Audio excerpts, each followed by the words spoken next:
弟兄姊妹平安，今天是2023年的8月18号。今天的经文是诗篇133篇，创世纪第41章35节到57节，马太福音14章19节到28节。今天要跟大家分享的主题是管理与次序。三峡教会呢，将于9月开始暂时搬迁至附近的中原国小地下室的会议室礼拜。在这个新的陌生的地方礼拜，不但是需要有好的管理，更需要有好的配合，才能使一切的变化变得顺畅。也让出租空间给我们的学校单位，可以感到放心。我们要思想的是管理与次序，在这个暂时礼拜的期间是需要被建立的，也更是我们将来教会新的礼拜堂落成之后所要建立的管理制度与次序。我们知道，一间没有好的管理以及没有次序的教会，不能称为一个有好的见证的教会。从出埃及的历史来看，要成为上帝的子民之前，第一个要务就是要先领受上帝的规范，来接受管理。就如同他们先到了西乃山下领受的十诫以及其他的诫命一样，甚至要能够学习自我的管理，有管理有次序，才能看见上帝的神迹，领受上帝的救恩。我们过去的这几天都谈到了约瑟的故事，我们再一次回顾约瑟的生命。就人的角度来说，他的生活其实那种经历都是苦难的是悲惨的一个人生。但是那是上帝的旨意以及安排，还有他的计划。因为拯救埃及呢，就等于是拯救以色列，就是雅各的全家。我们在创世纪第46章到47章的经文里面看到，因为饥荒的关系，因为约瑟担任埃及宰相的关系，以色列就是雅各的全家得以移民到埃及。那时候应该是被当成埃及人来照顾吧。人生的历程通常都是这样子的，当我们在过程当中，在那个情境当中，我们或许会觉得困难，觉得孤单，甚至会感到绝望。但这就是信心的功课，因为上帝要使用人，就会先训练他。约瑟呢？约瑟的重责大任是为埃及建立的新次序，在丰收的7年当中，收成要缴交1/5。如果我们用现代的来税收来转化，这样的一个1/5，其实是非常高的税率，这个税率是20%。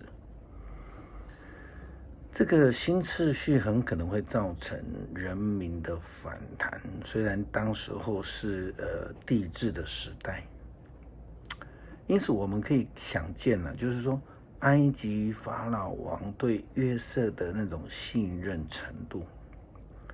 法老王对约瑟这么说，圣经记载，王对约瑟说：上帝既然把一切指示你了，你一定比谁都有智慧，更有远见。我要派你治理我的国，我的人民都要服从你的命令。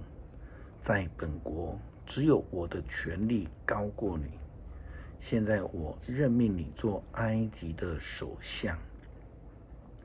王就拿下自己手指上的这个印章戒指，把它戴在约瑟的手指上，又把上等的麻纱制成的外袍披在约瑟的身上，把金项链挂在约瑟的脖子上。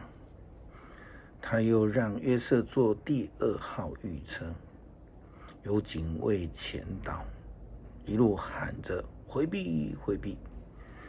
就这样子，约瑟被任命为首相，治理埃及全国。王对约瑟说：我是王，但在埃及全境，如果没有你的许可，任何人都不准随便行动。代表着上帝的约瑟呢，就成为埃及的代表，埃及的新次序。相信这绝对不是埃及人所能够想象，甚至所接受的。因此，法老王给了约瑟一个埃及话的名字。王赐约瑟一个埃及名字，叫沙法纳特巴内亚。又把希利波里城的祭司波提菲拉的女儿雅西娜给他做妻子。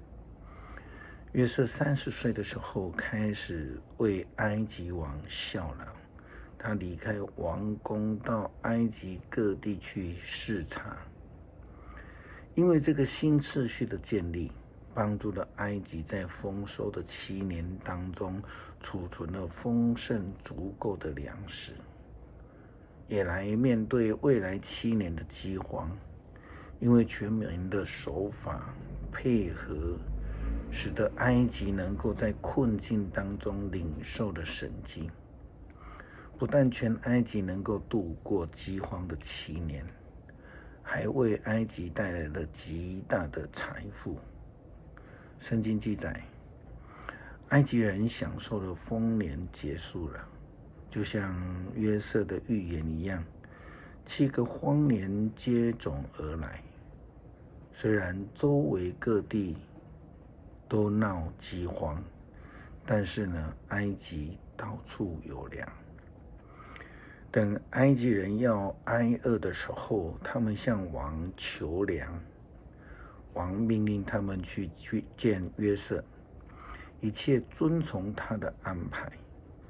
饥荒越来越严重，遍及了全国。于是约瑟就开放所有的仓库，把存粮卖给埃及人。周围各国的人也都来向约瑟买粮，因为呢，天下到处饥荒，灾情是非常的严重。在新约里面，耶稣基督5饼2鱼的神迹里面，我们也看到了一个新次序的建立。这个新次序就是以耶稣基督的命令为依归，不但是要甘心乐意的奉献，更是要同心的服侍，也需要所有的人乐意配合的守次序。马可福音第6章30节到44节的记载，提到了现场的人非常的守次序。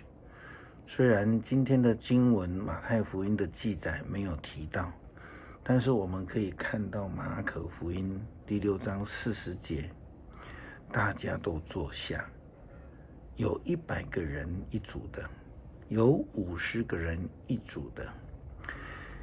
因为以色列人他们遵守了这个新的次序，而能够领受上帝恩典的神迹。在那个场合里面，他们不但领受神迹得到了温饱，更因为大家的顺服而得见上帝的恩典丰盛有余。总共剩下的12楼。诗篇133篇，弟兄姐妹和睦相处，多么的美好，多么的愉快！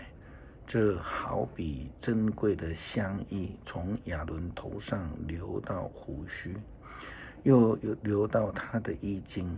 这好比黑门山的甘露，降落在锡安的群山岭。